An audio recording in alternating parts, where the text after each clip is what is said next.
On scales far beyond human perception, there are strange beasts, exquisite palaces, wondrous landscapes. Some just a few thousandths of a millimeter long.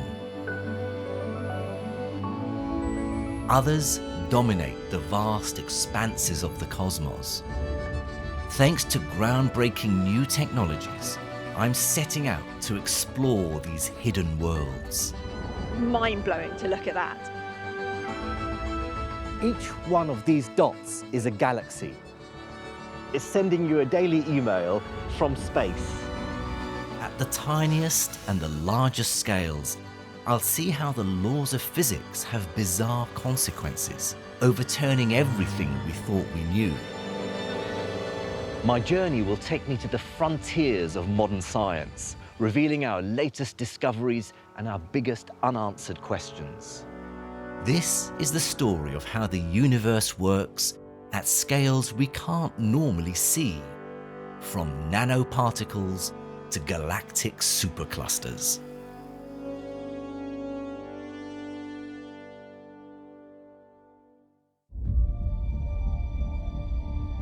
When we move to scales beyond our imagination, the universe behaves in extraordinary ways. But about 3 centuries ago, when objects like this were first created, we had no real understanding at all of the true size of our universe.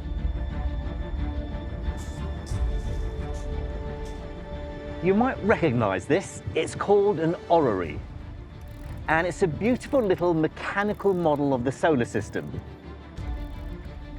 Now, it's not really a toy. It's been used for centuries to demonstrate the relative orbits of the planets around the sun.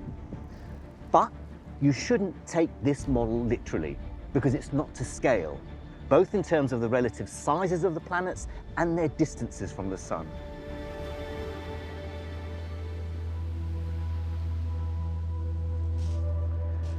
Imagine the Earth were about the size of a football. Now, in reality, our planet is 12,700 kilometers in diameter. So this has been shrunk down roughly 60 million times. So what if we were to shrink the sun down by 60 million times so it's the correct size relative to this Earth? How big would it be? We can now see just how wrong the orrery is in terms of scale, because the sun would in fact be this size.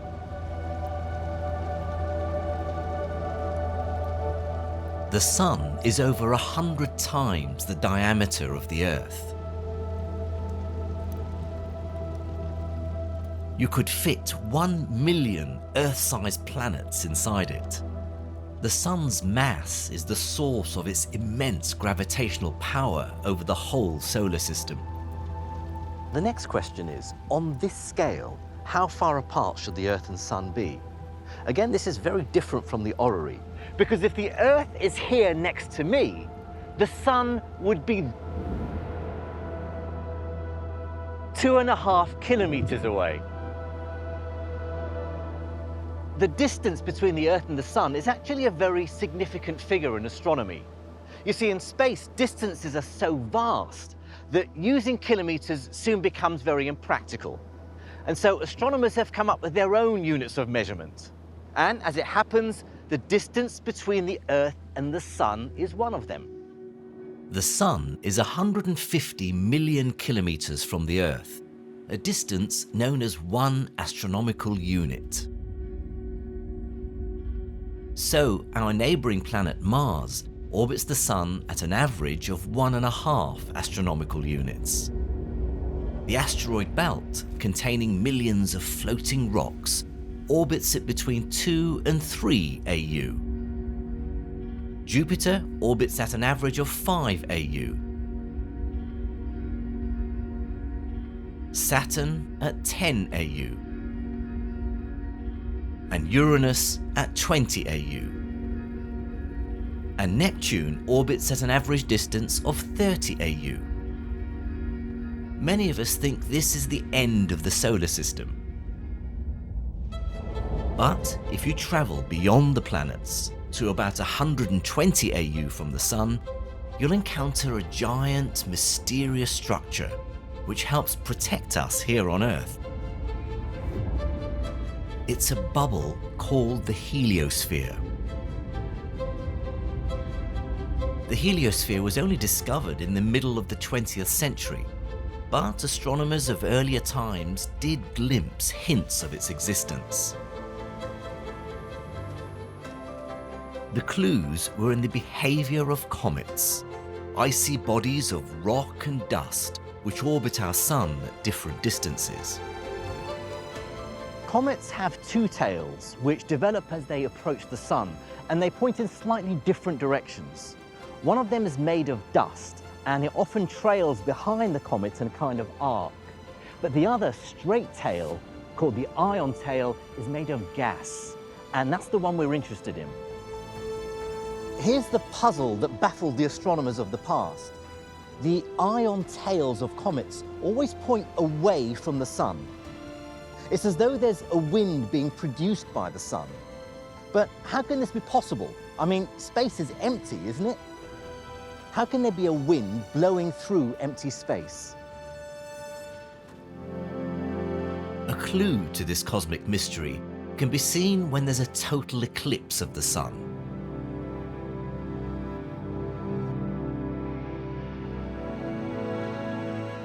The sun has its own fiery atmosphere which shoots away from its surface. It's called the corona. It consists of colossal ejections, loops and flares of a kind of superheated gas called plasma. But the plasma extends far beyond the corona, out among the planets. So the sun does have a wind. It's called the solar wind, and that's what pushes the comet's tails away from them. The force driving the solar wind comes from the sun's intensely powerful magnetic field.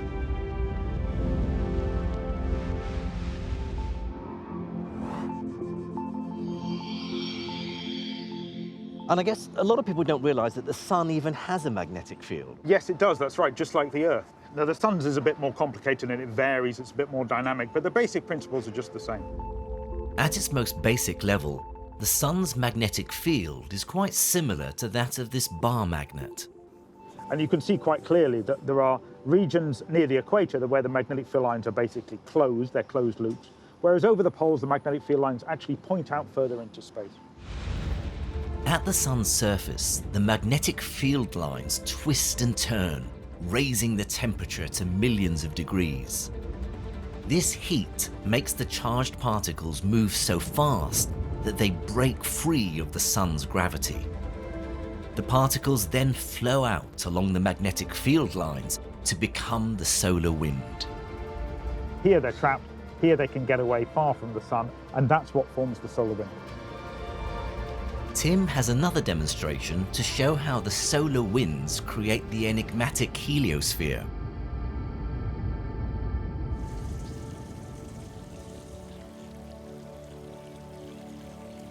Water coming out of the hose pipe, that's like the solar wind going away from the sun in all directions, and then it forms a boundary all the way around.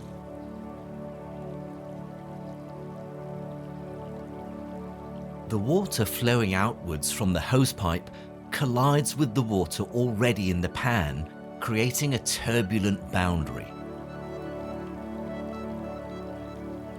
That's exactly what happens in the solar wind, and that boundary forms actually beyond all of the planets, something like 100 times further away from the sun than the Earth. The water's forming a barrier here because the water that's already in the pan is stopping it from spreading out any further, provides a natural barrier. What's the equivalent to that when it comes to the solar wind? What's stopping that from spreading out into space? Right, the equivalent boundary there for the solar wind is actually the tiny amounts of material that live between all of the stars. So we think of space as totally empty, but actually it isn't. There are tiny amounts of dust, gas, and even plasma-charged particles, and collectively we call that the interstellar medium. And that's the material that the solar wind hits that causes this boundary.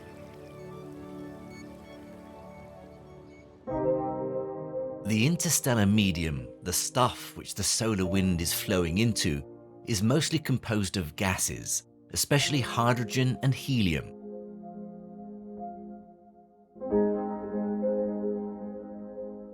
gases can move and flow, so in that sense they act a bit like water.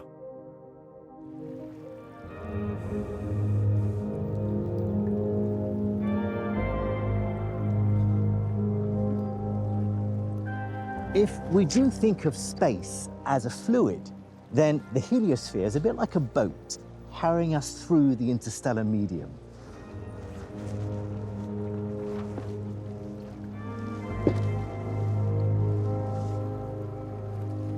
Like the hull of a boat, our heliosphere helps protect us against the interstellar elements and the storms of space.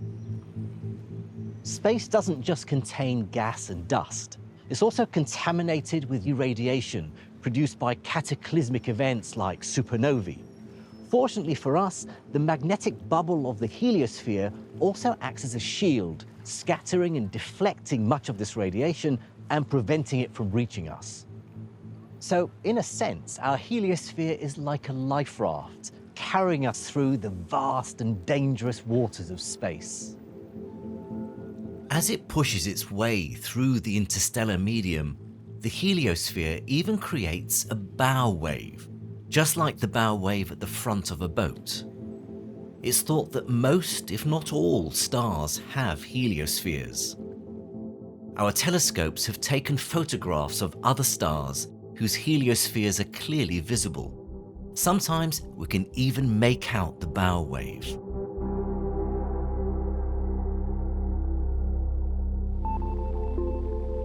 In 2020, the European Space Agency launched a mission to the Sun, a probe called Solar Orbiter. And among the scientists who built it was a team from Imperial College London, headed by Tim Horbury. 7:30, and we're due to launch in about 3.5 hours' time. It's really exciting, the tension's really building. It's looking really good. 1.5 hours to go. Go Solar Orbiter.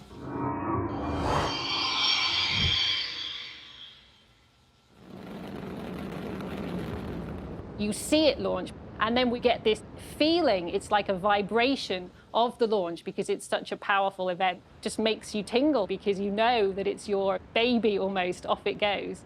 I'd already been working on the project for 13 years at that point. Wow. And to have such a personal connection with what was going on was incredible. For Solar Orbiter's instruments to work at all, the engineers have had to protect them from the extremes of temperature near the Sun. The heat shield is always pointed at the Sun, so wherever we move around, we orientate the spacecraft so that that is what's pointing at the Sun. The instrument that Tim and Helen built is a magnetometer. It's mounted on a boom at the back. The heat shield can get to temperatures of up to 500 degrees when it goes in close, but the electronics, which lives in the main body of the spacecraft, we have to keep that below 50 degrees. So from that front to the back, which is about 0.5 meter, we have to lose all that heat. And it's much better for us actually to be out here, because although it's cold, it's a stable temperature, and that really helps us to keep the measurements stable. The orbiter takes photographs of the Sun's surface, and the magnetometer measures its magnetic field. The results are then sent straight back to Earth, to the delight of Tim and the team. Do you want to have a look? Yes, please. So this is the kind of data that we get, and every day we can see what the spacecraft is doing and what the instrument is doing. I mean, it is quite remarkable, isn't it, that it's sending you a daily email from space every day, updating you about the spacecraft. It really is. The orbiter has just started taking photos like this, a gigantic eruption of plasma from the Sun's surface. And the magnetic readings will help us understand why all this activity is happening. The aim is for Solar Orbiter to help unlock the mysterious workings of the heliosphere, the bubble which helps protect us on Earth. Every object in the solar system is held in place by the Sun's enormous gravitational power.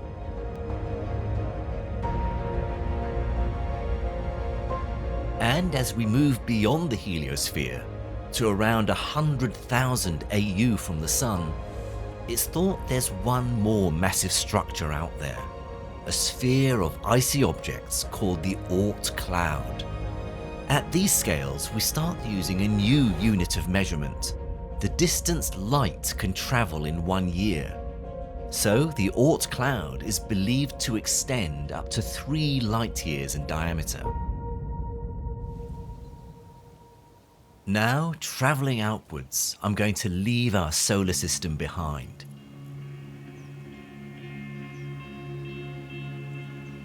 We now know that the beautiful ribbon of stars we can sometimes see stretching across the night sky is our own Milky Way galaxy. But around 100 years ago, most cosmologists didn't even believe there were such things as galaxies, and the universe seemed a much, much smaller place.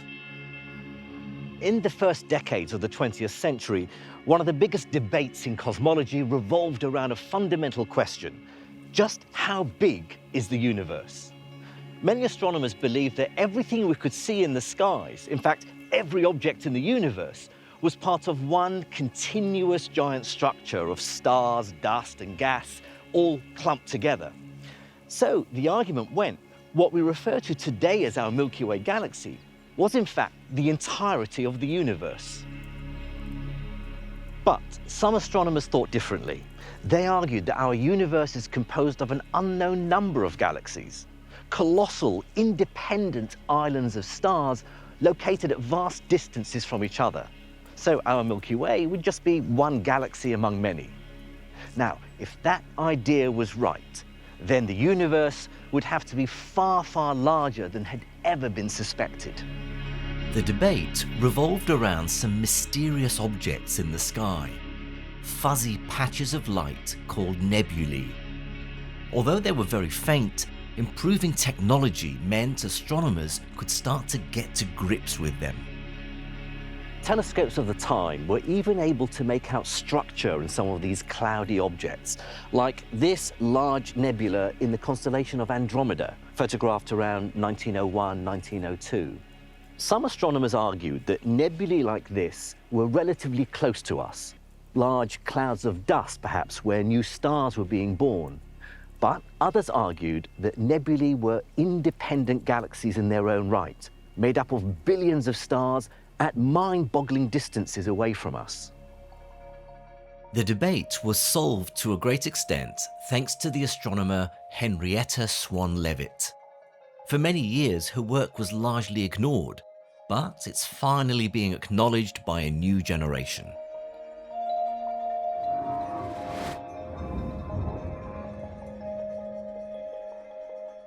Henrietta Swan-Leavitt worked at Harvard Observatory about 125 years ago as a research assistant. We actually refer to them as human computers. But back then, computers were people, mostly women, who crunch the data and do things like measure the positions of stars, their brightnesses, make all these catalogues. She was absolutely dedicated to her work. She catalogued so many stars, looked at so many photographic plates over and over. So here are some of Leavitt's photographic plates. Tell me what we're seeing here. Yes, these are photographs of the night sky. They're negative images. Leavitt dedicated herself to studying a very weird type of star, known as a Cepheid variable. These grow and shrink at regular intervals. So they pulse in brightness at predictable periods, which vary from days to months. Leavitt concentrated on looking for variable stars in 2 mysterious nebulae, the Small and Large Magellanic Clouds. I find it hard to believe, looking at a picture like this, she managed to discover and catalogue 1,777 variable stars.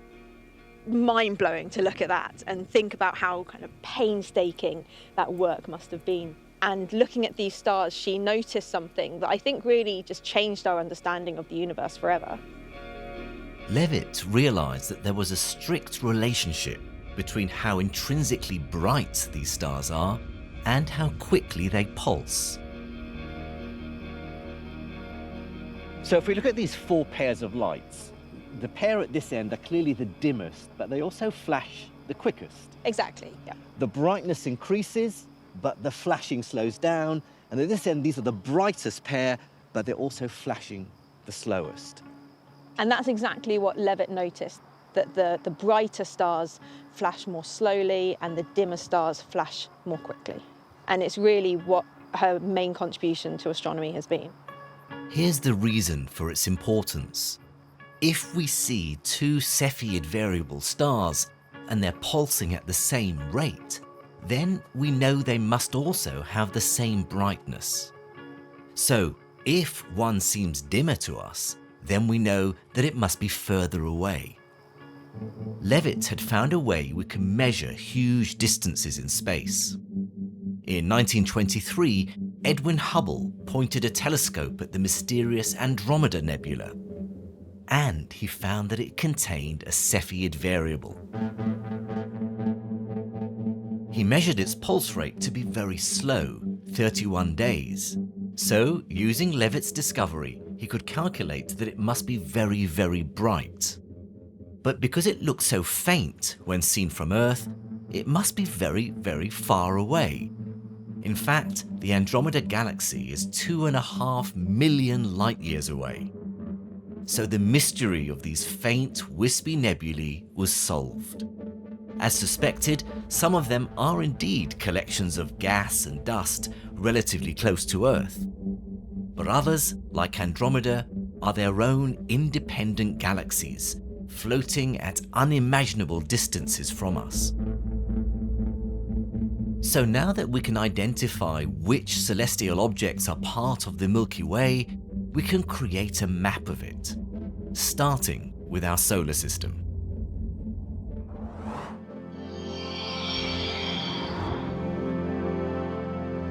Michelle, I can see the Oort cloud and the sun in the middle. Yeah, so the Oort cloud is sort of the edge of our solar system almost, and we don't know exactly how large it is, but it's roughly 2 to 3 light-years in diameter.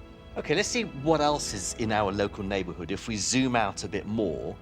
So what is starting to come into shot now? Yeah, so Alpha Centauri is our nearest neighbor star system, so it's actually 3 stars. 2 large stars and 1 smaller, fainter star as well. Well, we can also see Procyon there. That's about 11 light-years away from us. And then we also have 61 Cygni over here. Compared to our solar system, we're talking about quite large scales now. But to people like me who study, other galaxies and the wider cosmos, this is still a really tiny distance. Like, for me, it's not even a real unit of measure until we get to, 100,000 light-years or so. So all these stars that we're looking at here, they're just sort of in the way. You want to be able to see way beyond them. Exactly. Normally, I don't worry about anything that's less than a few 100,000 light-years across. So let's zoom out much, much further from the stars of our local neighborhood to encounter an important structure in our Milky Way, which is over 10,000 light-years long. So what we're seeing here now is the Orion Arm, which is our local or our home spiral arm where we live. And spiral arms are kind of the largest visible structures we can see in spiral galaxies. And that's because they're full of the youngest, brightest stars. The Orion Arm is home to one of the most famous astronomical objects visible from Earth, the Orion Nebula, a dense molecular cloud lit up by the stars it contains. It's well over 1,000 light-years away from us. Moving outwards from the Orion Arm, we start to see the whole structure of our galaxy.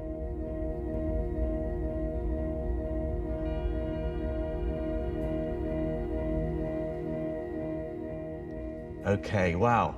So there it is, the Milky Way galaxy. Where are we now in the Milky Way? So if we start with the center of the galaxy here, where we have this bright elliptical bulge, we're about 25,000 light-years away from that, so up here. And so how far does the entire galaxy stretch?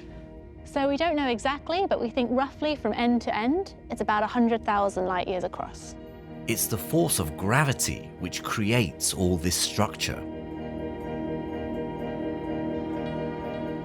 Gravity also draws in hot, young, massive stars to create the bright central bulge.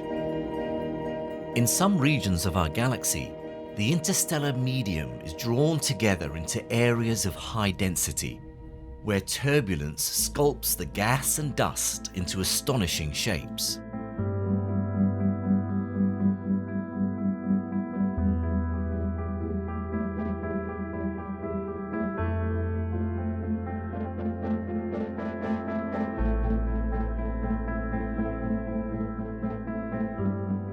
These are stellar nurseries, where pressure from the force of gravity heats up the hydrogen, making it hot enough to ignite fusion. These are the places where new stars are born.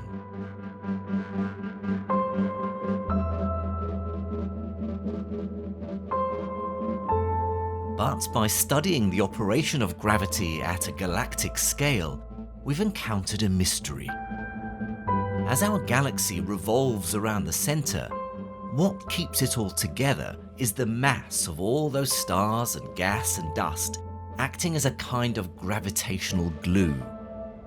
During the second half of the 20th century, astronomer Vera Rubin pioneered the study of galactic rotation. She worked with instruments that could measure it with ever greater accuracy. As she did the maths, she realized something extraordinary. Okay, so we've shrunk the Milky Way galaxy down to manageable proportions, and we're looking at how it's rotating. Now, Vera Rubin was one of the leading figures who realized there was a problem with the way galaxies like this rotate. Exactly, and so what we've got here is a simulation where we're going to set it up so we've mapped in all of the visible matter we can see, so the stars, the dust, the gas, and the galaxy. And now if we just set it rotating at the speed we know it's rotating at, we can see what happens. As the galaxy revolves, it drifts apart in all directions, losing its shape.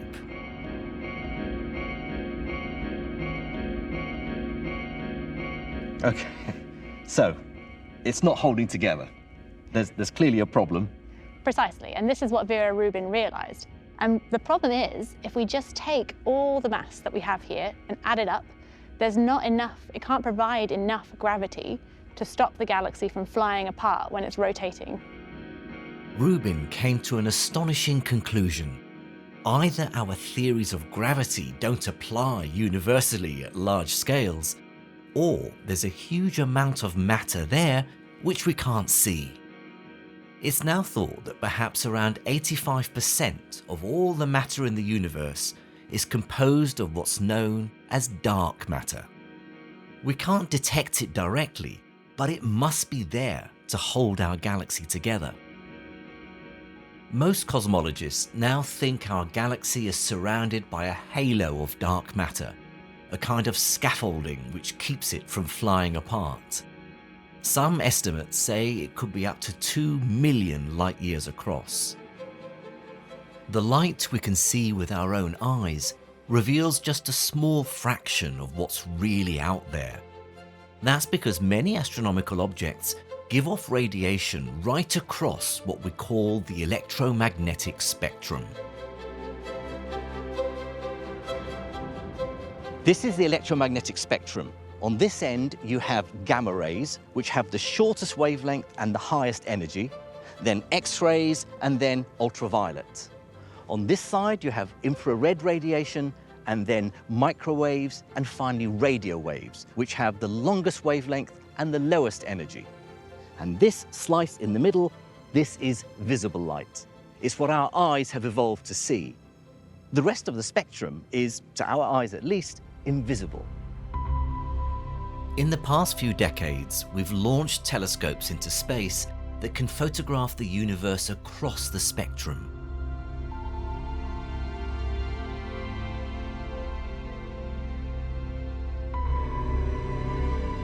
And as we look beyond visible light, it's like pulling back a veil, giving us astonishing new insights into the very largest structures, things we never suspected were there.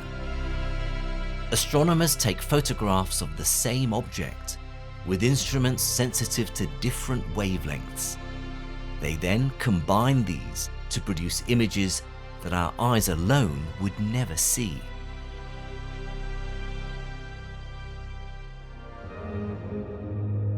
These incredibly sophisticated imaging techniques have given us privileged glimpses of astonishing events, frozen moments from the birth, life, and death of stars and galaxies.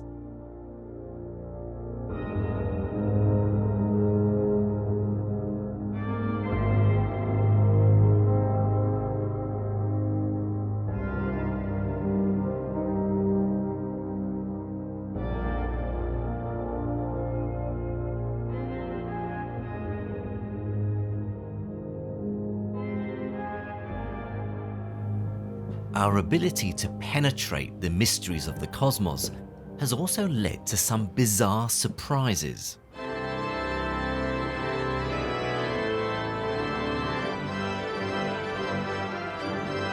Astronomers have found massive objects in space that effectively give off musical notes.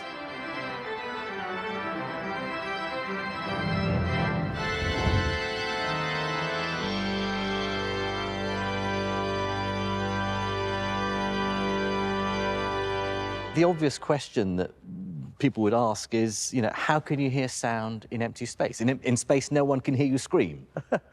Absolutely, but there are still particles in space, very diffuse gas throughout all of space, and it's possible for sound to propagate in that as ripples through the gas.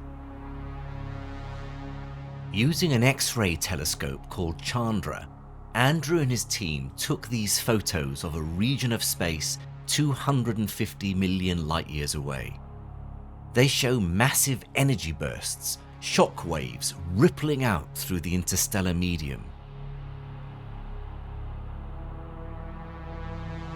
Each ripple is effectively part of a sound with a wavelength of cosmic proportions. Andrew has calculated that these sound waves make one of the lowest notes ever detected in the universe.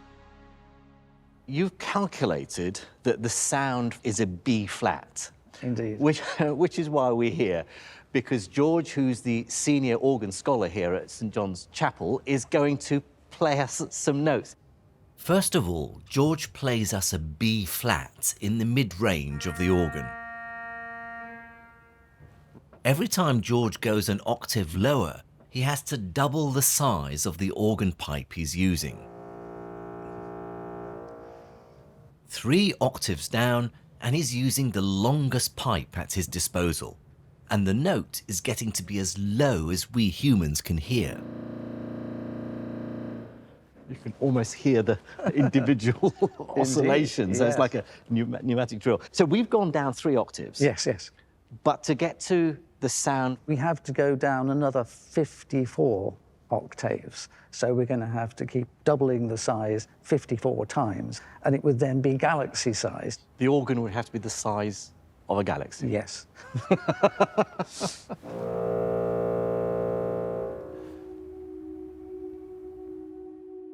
The note is so low because the object only gives off one sound wave every 10 million years. The same kind of massive ejections have been detected again and again, all coming from the center of galaxies. This extraordinary image shows that millions of years ago, the center of our own galaxy gave off gigantic bubbles of energy, spanning about 50,000 light years. So what can possibly lie at the center of galaxies which give off these colossal outbursts? This is a panorama photo of our own Milky Way, but seeing what lies at the center is a scientific challenge.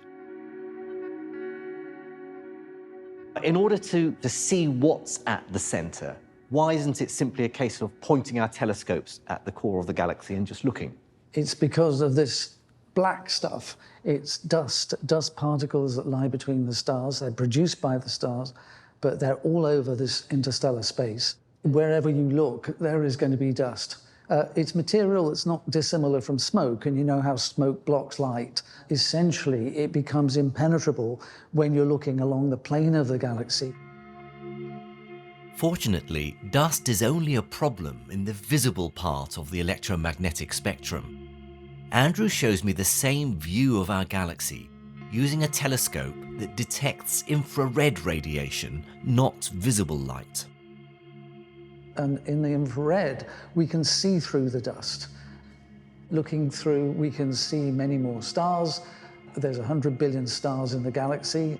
Most of the stars in our galaxy rotate around the center at roughly the same speed, about 220 kilometers a second. But that's not true for the innermost stars. All of these stars will still be going round at 220 kilometers per second. But then as we get right towards the center, we find there's a group of stars which are actually moving in a strange way. They're moving much faster, and you can see that this one is swinging round in an orbit around something around there. It goes up to 5,000 kilometers per second, much faster, and something must be doing that. It's by studying strange mysteries like the orbits of these stars that astronomers have come to an extraordinary conclusion. The only possible solution for this, the only thing known to physics that we can fit inside that orbit and have that gravitational pull, is a black hole. A black hole with a mass of 4 million suns, and therefore there's a supermassive black hole at the center of our galaxy.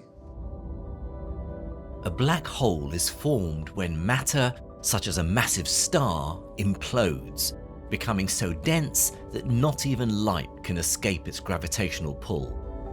It's now thought that there may be a supermassive black hole at the center of every large galaxy in the universe. In 2019, a team of astronomers managed to take the first ever photograph of a black hole in a galaxy called M87.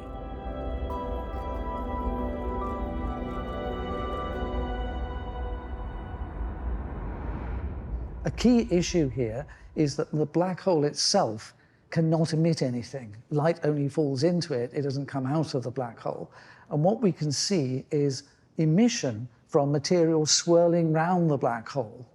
And it's in what we call an accretion disk. An analogy for the accretion disk of a black hole can be found in a kitchen sink. As water goes down the plug hole, much of it swirls around the rim.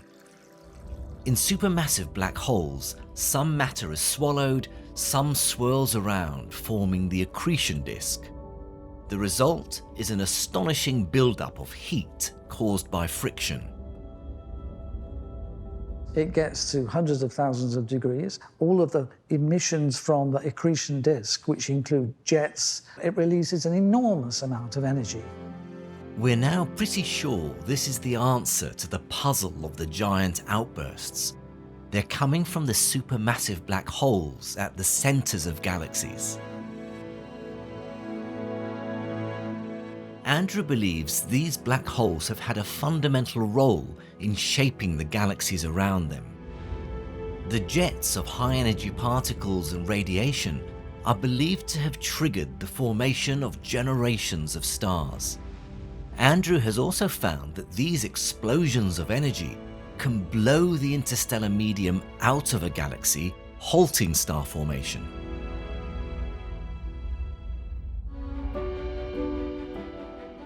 Galaxies come in all shapes and sizes. They range from dwarf galaxies, perhaps just a tenth the size of the Milky Way, to giant ones, many times its size.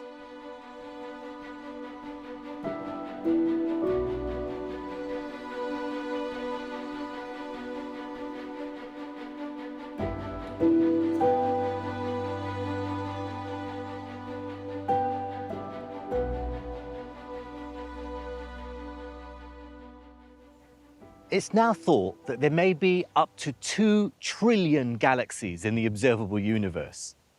But here's the question.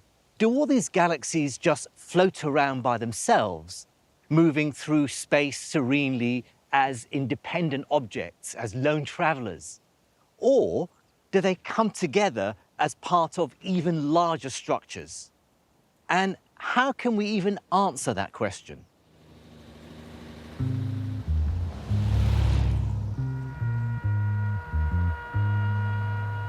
Fortunately, to help tackle this puzzle, cosmologists can take advantage of a very peculiar phenomenon we're all familiar with here on Earth.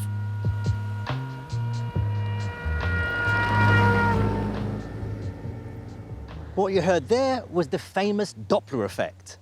As the car approaches, the pitch of the trumpet is high, but as it passes me, that pitch drops. The effect happens because as the car approaches me, the sound waves bunch together, shortening the wavelength and raising the pitch. As the car drives away from me, the waves are spaced out, lowering the pitch. Light waves do the same thing. When a source of light is moving towards us, its waves shorten, which moves them towards the blue end of the spectrum. When it's moving away, the waves are shifted towards the red. So by measuring the spectrum of light given off by a cosmic object, astronomers can tell if it's moving towards us or away from us. It's one of the uses of a technique called spectroscopy. I'd like to give you an example of how spectroscopy works in practice. A few days ago, I asked my local astronomy club, the Hampshire Astronomical Group, to point one of their telescopes at the Andromeda Galaxy. Now, this is the nearest large galaxy to us and the one that Hubble used to make his big discovery. Using an instrument called a spectroscope, they were able to record its spectrum. And here it is. Now, there's a lot of science here, so I'll take you through gently. Here's the spectrum, this black and white image that was actually taken, and here it is again in all the colors of the spectrum. Now, this wiggly line here is the intensity of the light at different wavelengths, different colors that's coming from Andromeda. These dips here are signatures of particular elements in Andromeda, and this big one here is the important one. This is the signature of sodium. So you see this dark line here, that corresponds to the wavelength of sodium. Now, if Andromeda wasn't moving towards us or away from us, there'd be no Doppler shift, and we would expect to see this dip at a particular wavelength. We should see that dip between these two vertical lines. But in fact, you can see it shifted slightly to the left to shorter wavelengths or slightly towards the blue end. That means Andromeda's light is blue shifted, which means it's moving towards us. And from the amount of shift, we can work out how fast it's approaching us. You might well ask, so what? Who cares? But the remarkable thing is that by measuring a tiny shift in a wiggly line, we're able to calculate that the Andromeda Galaxy is heading straight towards us at 300 kilometers per second. So, through spectroscopy, we've discovered our galactic destiny. It will take about 4 billion years, but Andromeda is predicted to hit our galaxy in a cataclysmic merging, which may even eject the solar system from the Milky Way entirely. Using spectroscopy and other observations, we now know that galaxies move through space in complex ways. Under the influence of the vast power of gravity, many of them are drawn together into what are known as galactic groups of up to about 50 galaxies. These groups can be drawn into larger structures called galaxy clusters of perhaps 1,000 or more galaxies. And these clusters can group together, forming the largest known structures in the universe, galactic superclusters. These consist of millions of galaxies and can stretch across distances greater than 100 million light years. In recent years, cosmologists have discovered the galactic supercluster which we are part of. Over the past decade, Professor Hélène Courtois of the University of Lyon has been working with an international team of astronomers on the epic task of mapping it. Hello, Hélène. Hi, Jim. It's nice to see you. Hélène worked day and night using video conference calls to colleagues at radio telescopes across the globe.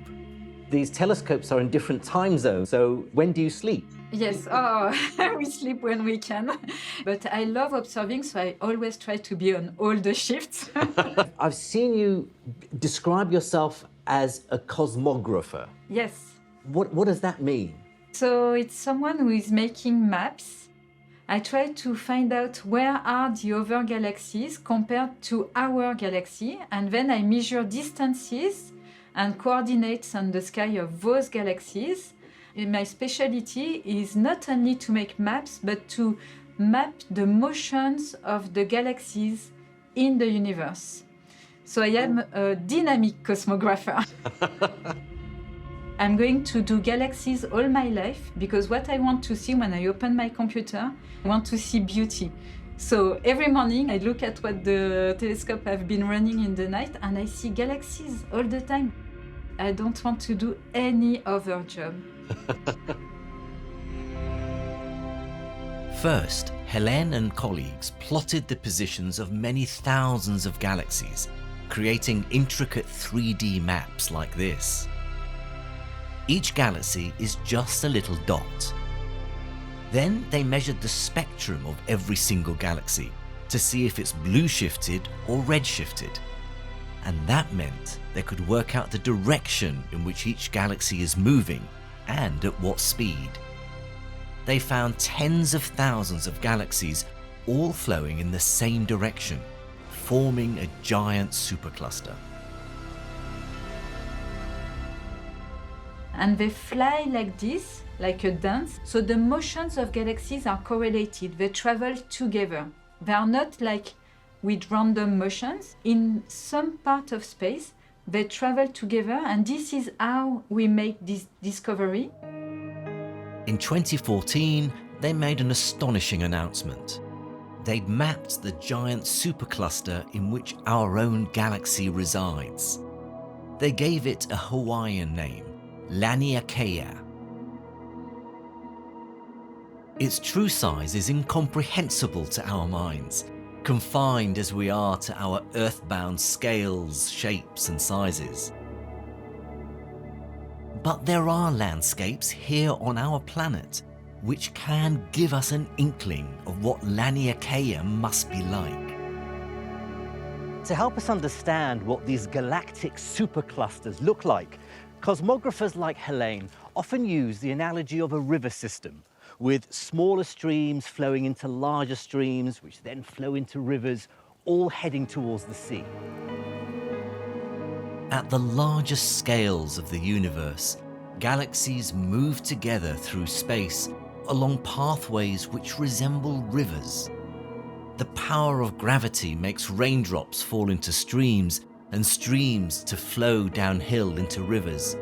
In the same way, galaxies are pulled by the immense power of gravitational attraction, heading to an enormous concentration of mass. So let me give you a tour of Laniakea. This is our home galaxy, the Milky Way. And we live within what's called the local group, which contains some of the galaxies we've met before. For example, here's the small and large Magellanic Clouds. These are dwarf galaxies that were studied by Henrietta Swan-Leavitt. They're about 200,000 light years away. Over here is the giant Andromeda galaxy, which of course is on a collision course with us. It's over 2 million light years away. Our local group stretches up to 10 million light years across, but it only forms a small part of the structure which Helene and her colleagues have discovered. So let's see what the whole of Laniakea looks like.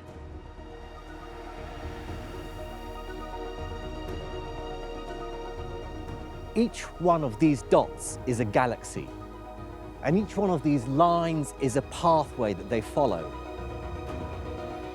Our Milky Way and all the other galaxies in our local group sit in one of the streams over there. All of the galaxies are being pulled by incredible gravitational forces along these pathways. They're all moving towards a central mass called the Great Attractor. The Great Attractor is still a mystery, but it's thought to have the mass of trillions of suns, attracting galaxies across hundreds of thousands of light years.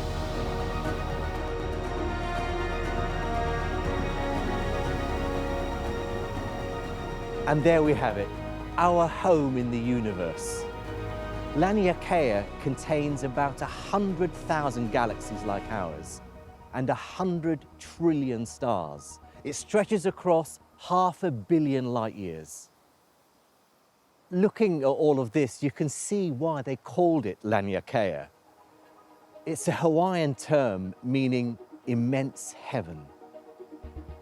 These giant superclusters are only just being discovered, so we're only now starting to get to grips with the way they work. From earthly scales to the rotation of galaxies, the force of gravity is well understood by physicists. But it doesn't necessarily mean we understand how gravity holds these giant superclusters together.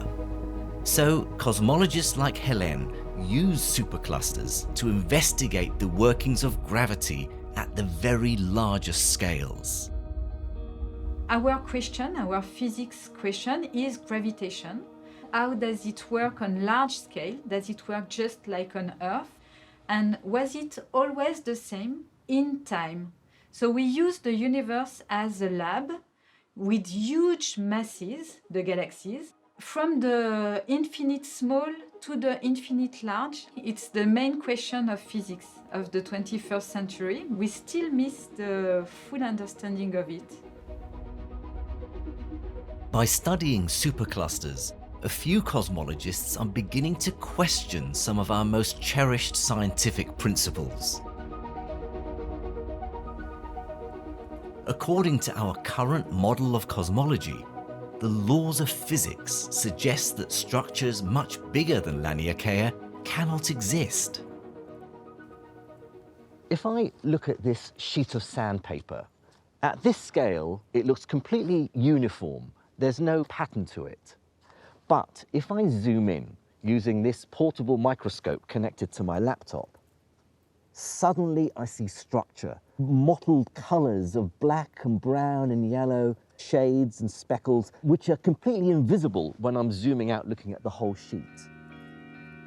According to our current theory, a similar principle applies to the universe. After the Big Bang, matter was scattered pretty evenly throughout the cosmos because the same forces acted equally on everything.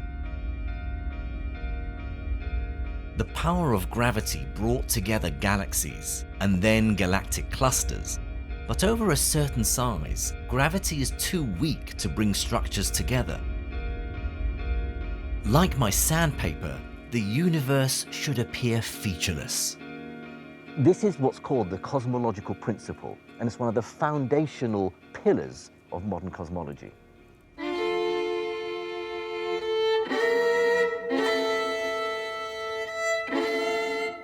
But recent findings have cast some doubt on this extremely important idea.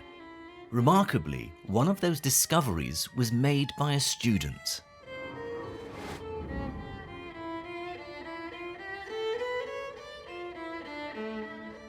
Alexia teaches violin to students to help fund her way through her PhD. And while doing her research, she came across something remarkable. It was really exciting, but completely accidental. My supervisor had this idea of using this new technique to map what's out there in the universe. And I happened to stumble across this giant, great structure. It was completely serendipitous. The ingenious method which Alexia used involved very distant objects called quasars. These are immensely bright centers of galaxies, billions of light years away, thought to be powered by supermassive black holes. For Alexia, they were extremely useful because she could use them as if they were spotlights, shining a light on the dark corners of the universe. We're going to use these two torches to represent quasars, these very distant, powerful sources of light. Now, you have a simple demo here, this plate of glass. Tell me what these blobs are. These little blobs here are representing faint galaxy and galaxy clusters. Now, without the quasars, we wouldn't be able to see them. They're too faint and too distant. But with the quasars, they essentially act like a torchlight that illuminates this faint matter. As the light passes through a galaxy, some of it is in effect blocked. We can see that some of the light was absorbed, and therefore something must have absorbed that, and therefore there is matter lying there. Using this method, Alexia has been able to create a 3D map of a huge chunk of the universe, and she seems to have found a pattern. These red blobs are all galaxies or galactic clusters, and together they appear to form a giant structure in the shape of an arc. We've used 3 different statistical tests, and all 3 of the tests show that the giant arc is actually more than just a random fluke. That it's really there. Why is it so unexpected and exciting? So we have this thing in cosmology known as the cosmological principle, and it says to us that on the largest scales there should be no structure or pattern in the universe. The cosmological principle has a specific cutoff limit, and that's estimated to be about 1.2 billion light years. But the giant arc here is over 3 billion light years wide, so it begs the question how something like that can form in our current understanding of cosmology. The giant arc is so big that if we could see it from Earth, it would look 35 times bigger than our moon, even though it's 9 billion light years away. The reason it's so mysterious is because it's too big to be held together by gravity. And it's not the only one. Even bigger superstructures have been found, such as the Hercules Corona Borealis Great Wall, thought to be 3 times bigger than the giant arc. It's early days in the story, but this debate could be a game changer, because all our theories of how the universe was formed after the Big Bang are based on the cosmological principle. Time will tell, I guess. It's still too early to be sure. It's still too early, but everything is built on top of this assumption of the cosmological principle. So it's kind of like taking the bottom piece of a Jenga puzzle out and the whole thing collapses.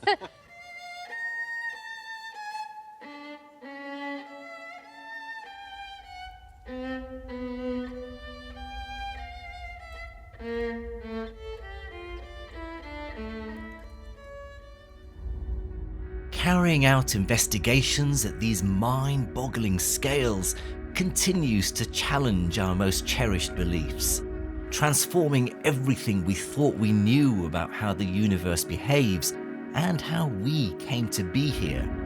And I can't wait to see what we discover next.